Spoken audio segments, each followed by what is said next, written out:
పవన్ కళ్యాణ్ గారు ఇప్పుడు దీనికి మీరేం సమాధానం చెప్తారు? మైక్ పట్టుకుంటే సుద్దపూస మాటలని మాట్లాడుతూ ఉంటారు కదా! మీరు దీనికి ఏం సమాధానం చెప్తారు? మీరు దీనికి సమాధానం చెప్పండి అని చెప్పేసని వీళ్ళు పవన్ కళ్యాణ్ గారిని అడుగుతున్నారు. ఒకసారి వీళ్ళు పోస్ట్ ఏమైనా వేసారో చదివినిపిస్తాను చూడండి ఒకసారి. హత్య కేసులో శ్రీకాళహస్తి జనసేన ఇన్ఛార్జ్ కోటా వినిత దంపతులు అరెస్టు. డ్రైవర్ శ్రీనివాసులను హత్య చేయించిన వినిత దంపతులు చెన్నైలోని కోవం నదిలో శ్రీనివాసుల మృతదేహం లభ్యం. ఈ హత్య కేసులో ఇప్పటికే 5గురిని అరెస్ట్ చేసిన చెన్నై పోలీసులు. ఇందులో కోటా వినిత దంపతులు కూడా. మైక్ ముందు దాడులు హత్యల గురించి తెగ శుద్ధపోస కబుర్లు చెప్తావు. ఇప్పుడు మీ పార్టీ శ్రీకాళహస్తి ఇన్ఛార్జ్ చేసింది ఏంటి? ఇమీడియట్గా సస్పెండ్ చేశారు పార్టీ నుంచి. క్షణం ఆలోచించుకుంటా ఇమీడియట్గా పార్టీ నుంచి సస్పెండ్ చేశారు కదా. మనం ఏం చేసాం? ఎమ్మెల్సీ అనంతబాబు డ్రైవర్ని చంపేసి తన కారులోనే డోర్ డెలివరీ చేస్తే మనం ఏం చేసాం? సన్మానం చేసాం. పార్టీ ఆఫీస్కి పిలిపించుకొని శాలువా కప్పి శబాష్ ఒక వ్యక్తిని బాగా చంపేసావు, మనం ఇలాగే చంపేయాలని చెప్పేసి ఏం చేసాం?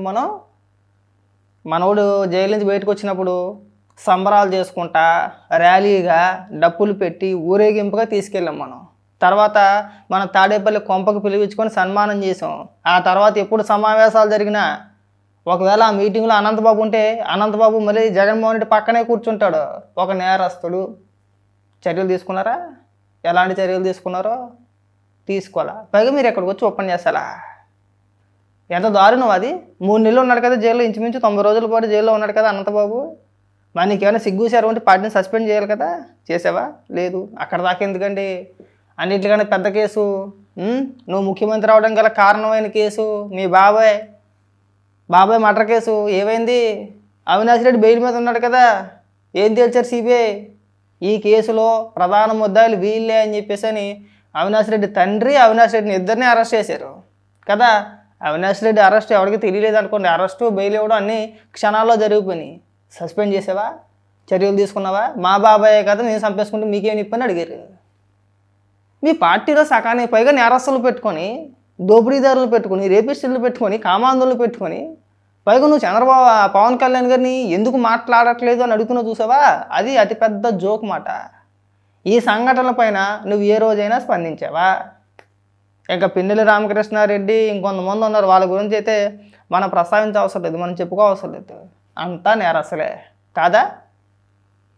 మన శ్రీకాకుళం నుంచి తీసుకుంటే ఇటుపక్క అనంతపురం వరకు ప్రతి జిల్లాలోనూ కూడా మీ నాయకులపైన ఖచ్చితంగా క్రిమినల్ కేసులు ఉంటాయి. పక్కా దోపిడీదారులు. పైగా వాళ్ళు వచ్చి నువ్వు సుతపోసం అట్లా నువ్వు స్పందించావా? జగన్మోహన్ రెడ్డి ఏ రోజైనా సరే డ్రైవర్ సుబ్రహ్మణ్యం గురించి ఏ రోజైనా స్పందించావా? లేదు. మన క్రూరంగా వ్యవహరించింది కాకుండా చంపేసిన వ్యక్తికి సన్మానాలు చేసిన మీరు ఇవాళ వచ్చి ట్వీట్లు వేసి ఇవాళ ఉదయం నుంచి కూడా ఇదేం పార్టీ ఈ పేటీఎం కుక్కలు కూడా వాళ్ళు ఇంకా శుద్ధపూసలు.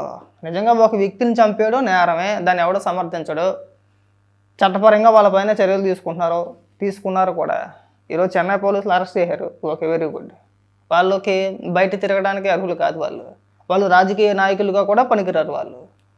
సో ఫ్యూచర్లో మళ్ళీ జనసేన పార్టీ వాళ్ళని ఆహ్వానించుద్ది, వాళ్ళ మెల్లో కండువా వేసుద్ది అని చెప్పేసి మేమైతే అనుకోము. అలా చెయ్యరు కూడా.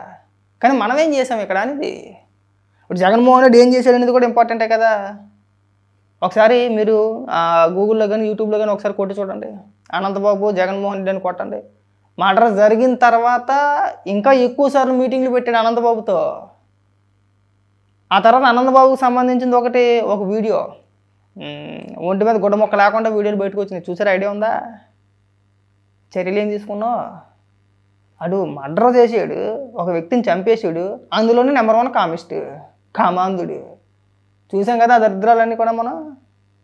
నువ్వు అవన్నీ సస్పెండ్ చేయకుండా చర్యలు తీసుకోకుండా ఇవాళ వచ్చి నంగనాచుకోవాలి చెప్తా మీరు ఎందుకు యాక్షన్ తీసుకోలేదు, మీరు ఎందుకు మాట్లాడలేదు? ముందు జగన్మోహన్ రెడ్డిని వచ్చి ప్రెస్ మీట్ పెట్టమనండి. పవన్ కళ్యాణ్ గారికి బాధ్యత ఉంది కాబట్టి బాధ్యత గల రాజకీయ నాయకుడిగా తమ పార్టీలో ఇలాంటి వ్యక్తులకి స్థానం లేదు ఆయన ఆలోచించి ఇమీడియట్గా ఆయన పార్టీ నుంచి సస్పెండ్ చేశాడు. సో మీరు మా పార్టీలో ఉండడానికి అనర్హులు. తర్వాత సంగతి తర్వాత. అది ఎలాగో కేసు నడుస్తూ ఉంటుందో దేని తెలుస్తారు. అది ఒకవేళ శిక్ష పడితే మరీ హ్యాపీ. శిక్ష పడాలని మేము కూడా కోరుకున్నాం. వాళ్ళిద్దరికీ కూడా ఆ దంపతులు ఎవరైతే ఉన్నారో, ఆ కోటా వినిత దంపతులు ఎవరైతే ఉన్నారో వాళ్ళకి ఖచ్చితంగా శిక్ష పడాలనే కోరుకుంటున్నాం మేము. పడాలి కూడా. కానీ మనం ఏం చేసామనేది ఇంపార్టెంట్ ఇక్కడ. పవన్ కళ్యాణ్ గారిని తర్వాత అడగవచ్చు మనం. నువ్వు అవినాష్ రెడ్డి కానించి అనంతబాబు లేకేసుకున్న చాలామంది ఉన్నారు మీ నాయకులు. మర్డర్ కేసుల్లో లోపలికి వెళ్ళి వచ్చిన వ్యక్తులు అనేక మంది మీ పార్టీలో ఇవాళకి కూడా వాళ్ళకి పెద్ద పెద్ద పదవులు కట్టబెట్టే వాళ్ళకి ఏం చేసాం మనం? అక్కడ దాకా ఎందుకంటే కిడ్నాప్ కేసులో వల్లభనేని వంశీ అరెస్ట్ అయ్యాడా? రాగానే ఇంటికి పిలిపించుకొని పరామర్శించాడు. రాగానే ఇంటికి పిలిపించుకొని పరామర్శ. అసలు అంతమంది బోగ్గల్ని పార్టీలో పెట్టుకొని అసలు నీకు అడగడానికన్నా సిగ్గు అనిపించాలి కదా. వైసీపీ కార్యకర్తలు కూడా మీకు ఏమాత్రం ఇంగిత జ్ఞానం ఉన్నా, సిగ్గు శరం ఉన్నా, మీరు కడుపుకు తినేది అన్నం అయితే కనుక ముందు మనం జగన్మోహన్ రెడ్డిని ప్రశ్నించాలి. ఇదిగో జగన్మోహన్ రెడ్డి రాజకీయ నాయకుడు అంటే ఇలా ఉండాలి. అది జనసేన అయినా తెలుగుదేశం అయినా ఒక సిద్ధాంతం ఉంటుంది. ఎవరైనా తప్పు చేశారు అని వార్తలు వచ్చినాయి అనుకోండి, ఒకవేళ చేశాడా చేయలేదా పక్కన పెడితే ఇమీడియట్గా యాక్షన్ తీసుకుంటారు, సస్పెండ్ చేస్తారు. ఒకవేళ తప్పు చేయకపోతే మళ్ళీ పార్టీలోకి తిరిగి ఆహ్వానిస్తారు. ఆ సస్పెండ్ని ఎత్తివేస్తారు. జనరల్గా జరిగేది ఇదే. తెలుగుదేశం పార్టీలో మనం ఎక్కువ చూస్తూ ఉంటాం ఇవన్నీ కూడా. ఒక ఆరోపణ వచ్చిందంటే ఆరోపణ సంగతి తర్వాత పక్కన పెట్టి ముందు పార్టీని సస్పెండ్ చేస్తారు. తర్వాత ఒక కమిటీ, విచారణ కమిటీ. ఒకవేళ మనోడు నిజంగా తప్పు చేసేయడం తేలిడు అనుకోండి, సస్పెండ్. లేదు తప్పు చేయలేదు, వచ్చిన ఆరోపణలన్నీ కూడా అవాస్తవం అయితే కనుక సస్పెండ్ని ఎత్తివేస్తారు. ఇది జరిగే ప్రాసెస్ జనసేనలో కావచ్చు, తెలుగుదేశంలో కావచ్చు. మన పార్టీలో అలాంటివి ఏమి ఉండవే. పార్టీ కోసం ఎవడైనా కష్టపడ్డాడు అనుకో, ఆయన గుర్తించకపోగా ఎవడైనా మర్డర్ చేయడానికి ఆడికి ప్రమోషన్ ఇస్తారు, వచ్చి ఆయన తీసుకొచ్చి పై స్థాయిలో కూర్చోబెడతారు. మీకు కావాల్సిన వాళ్ళు అలాంటి వాళ్ళే. అలాంటి వాళ్ళు ఉంటే తప్ప మనం రాజకీయం చేయలేం. ఇవాళ నువ్వు ఇక్కడికి వచ్చి నీతులు చెప్పాలా, నువ్వు చెప్పే నీతులు మేము వినాలి. పైగా దాని కింద మళ్ళీ మన పేటీఎం కార్యకర్త అందరూ గోలగోలు చేయడం. అవి ఇది ఎక్కడ పార్టీ? అప్పుడే మర్చిపోయారా? మీరు ఎన్ని అరాచకాలు చేశారో అందరూ మర్చిపోయారు అనుకుంటారా? డాక్టర్ సుధాకర్ గారు కానించి, చీరాల కిరణ్ గారికి కానించి, సీతారాం శిరోమణనం కేసు ప్రసాద్ కానించి ఏది మర్చిపోయారు జనం? ఏది మర్చిపోలే. మీ హయాంలో చెయ్యరాని నేరాలన్నీ చేసి ఇవాళ శుద్ధపూసలా వచ్చి మీరు వచ్చి ఇక్కడ భజన చేస్తూ ఉంటే ఎంత కామెడీగా ఉందంటే అంత కామెడీగా ఉంది. అక్కడ దాకా వద్దు, మచిలీపట్నంలోనే అనుకుంటా ఎక్కడో 10 ఏళ్ళ బాలికుడు వాళ్ళ అక్కని ఎందుకు ఏడిపెత్తున్నామంటే వైసీపీకి చెందిన కార్యకర్తలే ఆ పిల్లోడి పైన పెట్రోల్ పోసి తగలబెట్టేశారు.